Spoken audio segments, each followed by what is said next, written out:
سيدنا وحبيبنا وشفيعنا ومولانا محمد وعلى آله وأصحابه أجمعين ومن تبعهم بإحسان من يومنا هذا إلى يوم الزحام.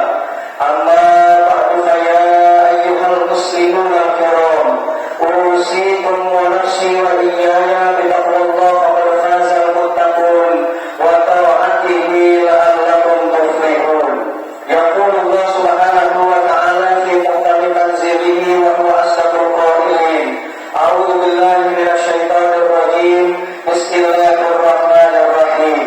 يا أيها الذين آمنوا اتقوا الله ولتنظر نفس ما قدمت لغد واتقوا الله إن الله خبير بما تعملون.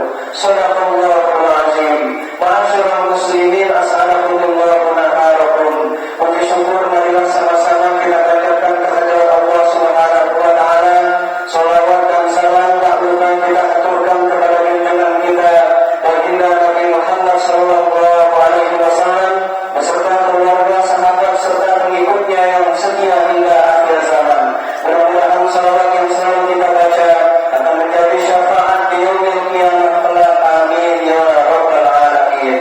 Ma'asyiral muslimin, assalamualaikum warahmatullahi. Kita semua mungkin sudah mengetahui bahwasanya musibah, bencana alam mulai dari banjir hingga longsor terjadi di mana, seperti di Aceh, di Sumatera, beberapa daerah di Jawa Tengah dan di wilayah lainnya. Banyak korban yang meninggal, luka-luka, dan kehilangan materi yang berharga. Mari kita doakan saudara-saudara kita yang menjadi korban diberi kesabaran, ketabahan, dan segera diangkat musibahnya oleh Allah Subhanahu wa taala. Seringkali kita mendengar istilah musibah yang biasanya dilawankan dengan istilah anugerah atau nikmat. Dalam kamus besar bangsa Indonesia, musibah berarti kejadian atau peristiwa yang menyedihkan, yang menimpa, bisa juga bermakna malapetaka ataupun bencana. Sedangkan anugerah atau nikmat berarti pemberian atau karunia dari Allah Subhanahu wa taala, sesuatu yang enak, sesuatu yang lezat, sesuatu yang menyenangkan. Itu adalah anugerah di dalam artian kita. Secara umum kira-kira bisa ditarik kesimpulan bahwasanya musibah berkenaan dengan hal-hal yang menyedihkan, sementara anugerah berkaitan dengan hal-hal yang menyenangkan. Kapan bencana alam itu menjadi musibah dan kapan ia merupakan anugerah? Jawabannya sangat tergantung seberapa jauh pelajaran dari bencana alam itu terserap dan berpengaruh positif pada diri seseorang, baik yang tertimpa bencana itu atau yang sekedar menyaksikannya. Dalam kesempatan kali ini Khatib memaparkan setidaknya 3 pelajaran penting dalam peristiwa bencana alam. Ma'asyiral muslimin rahimakumullah. Pelajaran yang pertama adalah muhasabah atau introspeksi diri kita masing-masing. Kita dianjurkan untuk mengevaluasi diri kita, apa saja kekurangan dan kesalahan yang perlu dibenahi. Bencana alam seperti tsunami, gempa, banjir, longsor, dan gunung meletus adalah fenomena yang tidak bisa dikendalikan oleh manusia. Ini bukti kelemahan manusia dan siogianya. Bencana alam menyadarkan mereka untuk kian merendah serendahnya di hadapan Allah Subhanahu wa taala. Bila bencana itu disadari akibat kesalahan manusia, maka seharusnya bencana alam berdampak pada perubahan sikap kita menjadi lebih baik lagi. Muhasabah ini penting dilakukan baik oleh mereka yang menjadi korban maupun yang bukan korban. Sayyidina Umar bin Khattab pernah berkata, "Hasibu anfusakum qabla an tuhasabu, fa innahu ahwana lihisabikum." Hisablah diri kalian, hitunglah diri kalian sebelum engkau dihisab oleh Allah Subhanahu wa taala, karena sesungguhnya hal itu akan meringankan hisabmu kelak nanti yaumil qiyamah.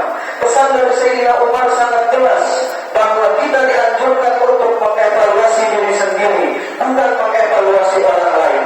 Bagi korban bencana adalah fase penting memeriksa dosa-dosa sendiri, tingkat penghambaan kepada Allah Subhanahu wa taala, pergaulan sosial dan sikap terhadap lingkungan alam selama ini.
Shallallahu Alaihi Wasallam diriwayatkan oleh Siti Aisyah radhiyallahu anha, la yusibul mu'mina shay'an syauqatun fama fawqaha illa rafa'ahu Allahu biha darajatan wa hatta anhu biha khati'atan.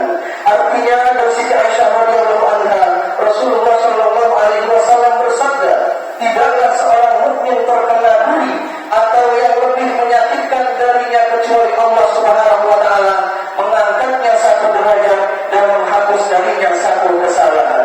Dalam konteks ini, bersyukur bagi para korban adalah ridho atas bencana yang menimpanya dan menilai penderitaan saat ini adalah cara Allah Subhanahu wa taala untuk melebur segala dosa-dosanya dan menaikkan kualitas kepribadiannya. Sebagai ujian akhir semester, sebagaimana ujian akhir semester bagi siswa sekolah untuk naik ke semester berikutnya, bencana merupakan ujian bagi para korban untuk bisa mendaki pada derajat yang lebih mulia. Hadis tersebut merupakan cara Rasulullah Shallallahu Alaihi Wasallam memberikan optimisme kepada umatnya agar tidak larut secara terus-menerus di dalam kesedihan, banyak mengeluh, apalagi sampai putus asa. Dalam penderitaan kita harus berhusnuzon, berprasangka baik bahwa ada maksud khusus dari Allah Subhanahu wa taala untuk meningkatkan mutu diri kita, baik dalam ibadah menghamba kepada Allah Subhanahu wa taala maupun di dalam muamalah hubungan sosial sesama umat manusia. Bagi mereka yang tak terdampak bencana, syukur dalam konteks ini mengacu pada karunia keamanan dari Allah Subhanahu wa taala kepada dirinya, sehingga tidak hanya bisa muhasabah atas peristiwa yang disaksikannya, tapi juga bisa beribadah dalam situasi yang lebih nyaman dibanding saudara-saudaranya yang tertimpa musibah. Mereka juga harus belajar dari kesalahan-kesalahan dan optimis menatap perjalanan ke depan. Ma'asyiral muslimin rahimakumullah. Pelajaran yang ketiga adalah tentang ladang amal ibadah pasca bencana. Jika bencana adalah ujian kenaikan derajat, maka kenaikan tersebut hanya terjadi bila yang bersangkutan benar-benar lulus dari ujian tersebut. Bencana alam merupakan wasilah agar para korban yang isinya menuntut manusia untuk sabar, berikhtiar,